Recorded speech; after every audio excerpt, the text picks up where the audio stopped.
that is A, very red, and B, very yappy. And that makes me very happy.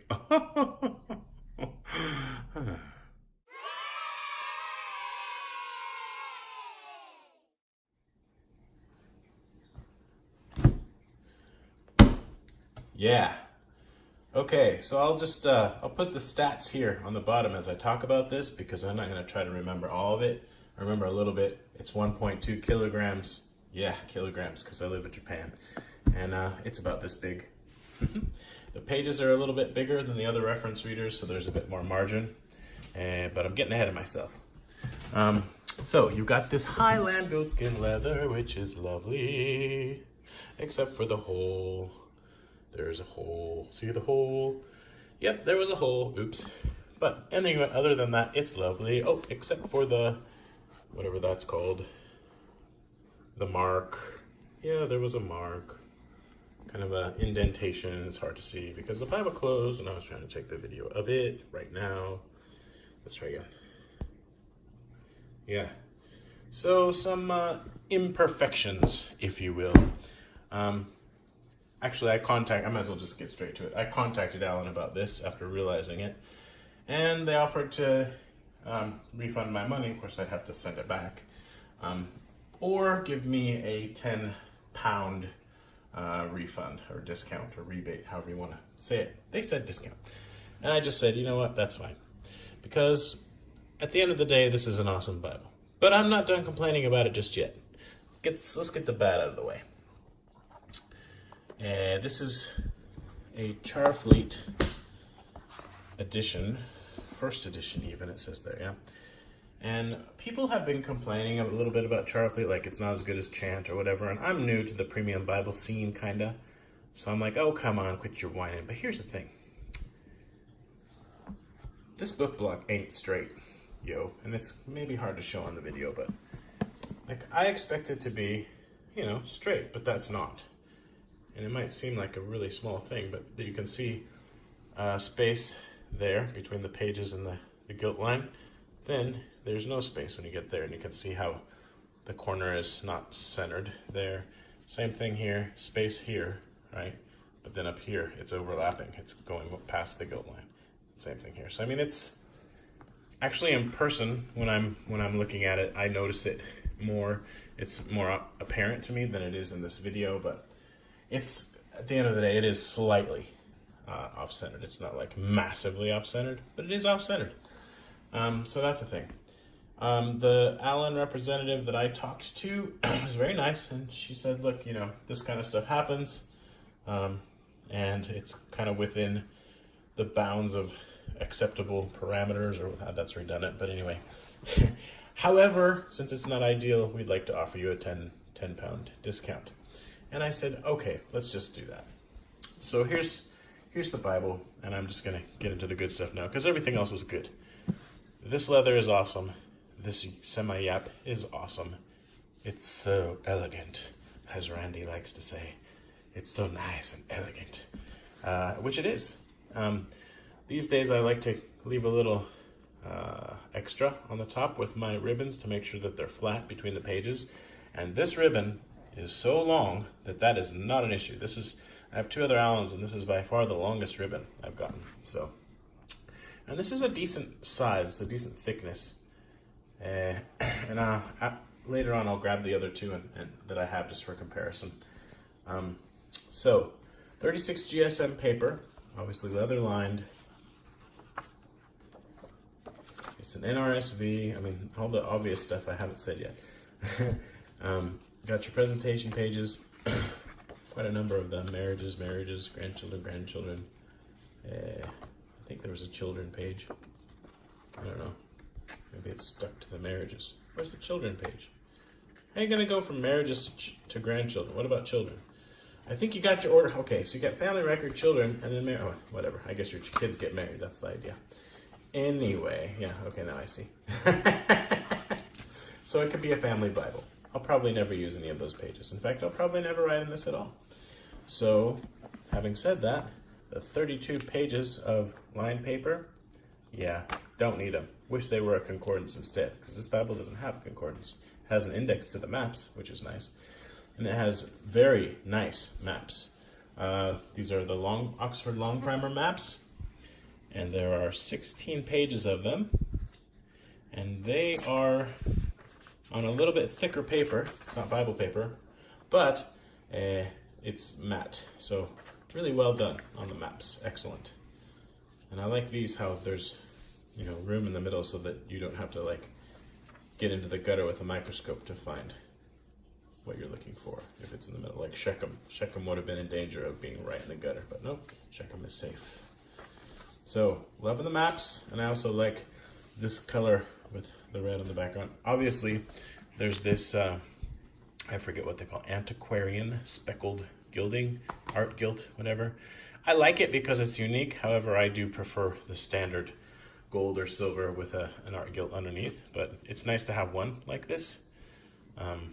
I would have liked to have, you know, more of the non-red, you know what I mean? Because I chose the red because I wanted a red Bible, so more of the blue and the gold and the pearl.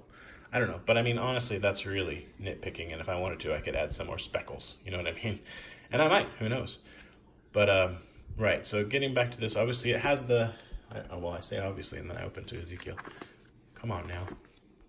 There we go.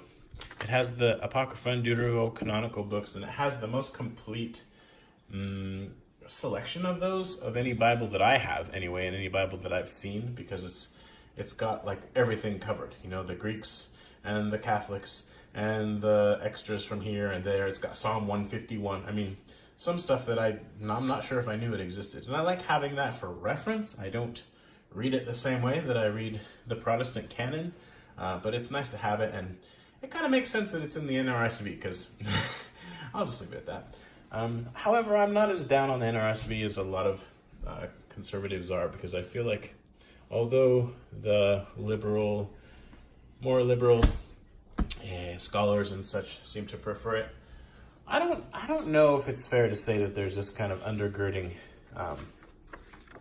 thinking that makes the Bible, the translation itself, like not trustworthy. I don't know. I feel like I've had good experience with Bruce Metzger, and where did I find that? Bruce Metzger was part, I believe, of the translation team for this Bible. See, there you go. I'll show you that. Interesting thing, they've got the page numbers. I'll get to Bruce Metzger in a minute. The paging for this, or the pagination, they give numbers for the Old Testament, then they give numbers for the Deuterocanonical and Apocryphal books, all these. And then for the New Testament, so they all start from page 1. And you have almost exactly the same number of pages for the Apocryphal Deuterocanonical books as the New Testament. So it's like you're getting an extra New Testament worth of books. Thickness-wise, about 280 pages or 285 pages, something like that. Because it only says where it starts, doesn't say where it ends. To the reader. I found this very interesting. There you go, Bruce Metzger. Assuming we're in focus. Another thing I thought was really interesting. Here we go. Sorry, I live in Japan. Sometimes I accidentally speak Japanese.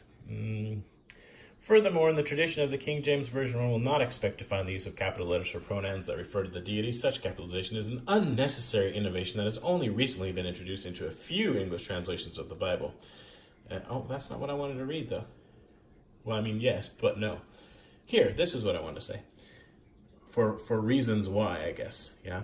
The word Jehovah does not accurately represent any form of the name ever used in Hebrew, which I like that. That's good. I agree. Not that I'm like a super scholar boy, but from what I've read and stuff, that seems to be true. Number 2, this is really interesting. The use of any proper name for the one and only God, as though there were other gods from whom the true God had to be distinguished, began to be discontinued in Judaism before the Christian era and is inappropriate for the universal faith of the Christian faith. Since when do I have a lisp? Faith of the Christian church. That's so interesting, and this does not sound like a liberal thing to say to me, but maybe I'm missing something. Anywho, so yeah, Bruce Metzger. I don't remember what of his I've read, but I feel like it was helpful to me. And I don't think of him as like this super liberal guy. But then again, stuff changes, and I don't know. Anyway, in my experience with reading this so far, it's been really nice. I've enjoyed it. It's a 9-point font. Probably all this information was displayed on the screen earlier, but oh well. What's really good about this, it's an Allan, and sometimes Allan is criticized for not having line matching, but sometimes they do, and this is one of those cases. This is line matched, so yay for line matching. Some of the pages are still stuck together a little bit, like this was. That's life, you know, deal with it. But the opacity is pretty dang good, because I'm looking at it with the camera, yeah? And I'll even zoom in a bit here. And you're not seeing much behind, I mean, obviously here because there's nothing there, but when you just look at that, that's really all you're seeing. So good stuff, 36 GSM, opaque, and line matched, so wins all around. And there's a bit of margin space if you want to write in it, which I don't. You don't care. You shall not murder, neither shall you commit adultery, neither shall you steal, neither shall you bear false witness against your neighbor, neither shall you covet your neighbor's wife. Neighbor. So this is anglicized spelling, and I'm fine with that. And it's not only the spelling. Some of the words that are used and some of the phrasing that's used is different than you would find in an American NRSV, because over time, you know, some parts of English usage have really gone down different roads. So far it hasn't been an issue for me. It's not like it's hard to cross-reference and compare to another translation if I'm a little bit thrown off by, you know, some of the British usage. But I've lived overseas now for coming up on 20 years, so my English is less and less American anyway. So yay, anglicized. I actually like that about this. Honestly, besides the imperfections that I mentioned, the only thing that I can complain about, and it's not really a complaint so much, is there's no concordance. I really would have liked to have a concordance, because I always really like to have a concordance. Other than that, this thing's awesome. I mean, a little bigger font would have been nice, because I don't take notes, so I don't need all this extra margin. But I'm happy with this font style and size. I can easily read it. 9 is big enough. I prefer a 10 or 11, sure, but it's not necessary at all. Ask me in 20 years, I might tell you something different. So, yeah, good stuff. I like my Allans. And I don't know if I even showed you the spine. This is like, I'm still trying to find my feet with Bible reviews. But anyway, it's show and tell at this point. Really like the contrast of these ribbons, and they're very nice ribbons, as you would expect. But the contrast of these ribbons with the red, there is a little bit of a lack of contrast, honestly, with the red to this gilt. However, I really wanted a red Bible, and this is that. So let's compare this Allan red Bible to my Allan brown Bible and my Allan purple Bible. Be right back. I'm back, and I just realized I didn't do the smell test. This is more subtle. It's a very nice smell, but it's more subtle. It's a good smell. It's subtle. Red. Okay. Now here's my Allan. Actually, I can even do this. Hold on. So what we've been looking at is this guy. The Allan NRSV 1R, because it's red. The brown one has a nicer contrast, I think, with the gilt, and I think there are 2 other colors on the way, I'm not sure. Classic reference edition with Apocrypha red Highland goatskin. Yeah. Okay, so the next one for comparison is this guy, Allan ESV SB 1B. It could be a girl. English Standard Version Study Bible, brown Highland goatskin. So again, Highland goatskin. Now this one has a stronger smell. I don't know why. Maybe because it's a study Bible, and it's like, no man, we're gonna get up in your nose. I don't know. I'm silly. Okay, so this one actually I got at a discount because of a tiny, it's noticeable, but because of that mark right there on the gilt. Literally, that was the only problem I found with it. Ribbons are perfect. Everything about it's great. And I got a discount on this one from the beginning. I think they might even still be available. Okay, so there's that one. And size-wise, this is a compact study Bible, so actually the width is pretty much the same, but the height is a little different, right? Okay, and the ribbons are not nearly as long. Yay. And then this next one has a very different smell. Very nice smell. Almost smells like more like incense than leather. I don't know what's up with that. But yeah, this is the, whoa, I'm lying to you. This is what I'm trying to show you. The Allan NASB R1P. Right, and this one's just goat skin, not Highland goat skin, but it's a silver line edition. And I love the way these smell. It's like leather and incense. And look at that blue and that purple. Oh, baby. And silver, yeah. However, if I were going to complain about this one, I would say the purple is too brown. Like, it's not purple enough. I want it to be like a little, I don't know, like a little lighter. And also, I didn't notice this until I'd had it for a while. And I didn't do this because, man, I treat my Bibles like baby princesses, okay? But this ribbon has some issues, you know, but I mean, ribbons are not hard to repair. So, yeah, I'm over it, but it's kind of coming out and there's some glue and stuff. But this one, see, now that I've got it, I'll check. This one is pretty straight. It's actually not perfectly straight either, but it's pretty close. The book block, it's definitely within acceptable parameters. This one's bigger all the way around. It's wider. It's got a little bit, it's a bit yappier. I feel like it's yappier, but it might just be that they put the gilt line out further, closer to the edge. I'm not sure. But if you stack them on each other, you have a thing of beauty, really, is what you have. See?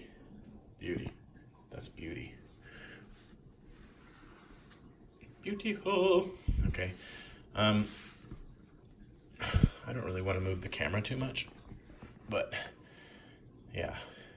Yeah, that's what it is the gilt line is just on this NRSV is closer to the pages. It would have been nice actually if they put it out closer to the edge like they did on this one. But I mean, either way works. Either way is nice. I mean, because this still has plenty of yap, right? Really wonderful Bible. So nice to touch and to hold and to read. And again, I'm not really down on the NRSV. Maybe if I read it enough, I'll encounter enough verses where I'm just like, oh, I can't take it anymore. But I mean, I felt that way about the new NIV for a while, and then I just got over it. Because the gender stuff, it's something we're going to have to deal with, I think. And we can always go back to the Greek and go back to the older translations for comparison. So, yeah. Was there something else I wanted? Oh, I wanted to compare the leather briefly. I don't really care, but I have to admit that I prefer the grain of the Highland goat skin because it just looks more like leather. I mean, it looks lived in, you know what I mean? It looks like this came from an animal.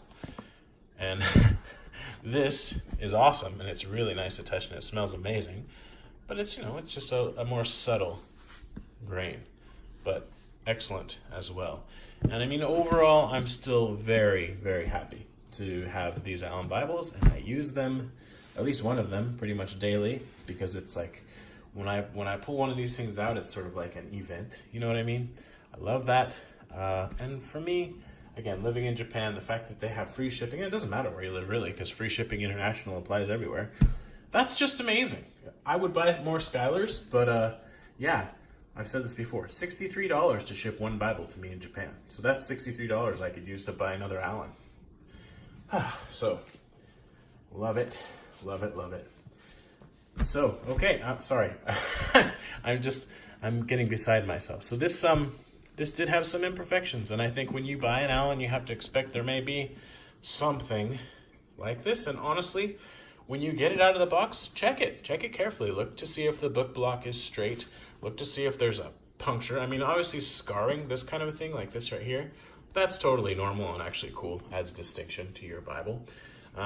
But, you know, like if this is crooked or not centered, that's a problem. Again, that's kind of like a little scarring thing, which is cool. But a puncture hole, I'm pretty sure that's redundant as well. Man, I need to practice my English more. Especially the book block not being straight.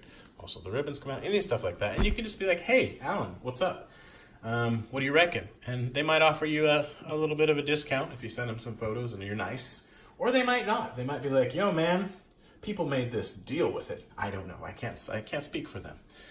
But I still am a fan of Allan, and I will say, I hope that the quality control does get a little better, because this is still an amazing thing, but It would be even more amazing if the book block were straight and it didn't have a hole in the cover. Having said that, who knows what kind of damage I'm going to do to it using it. None, because it's a baby princess! Thank you for watching. I love you. Bye.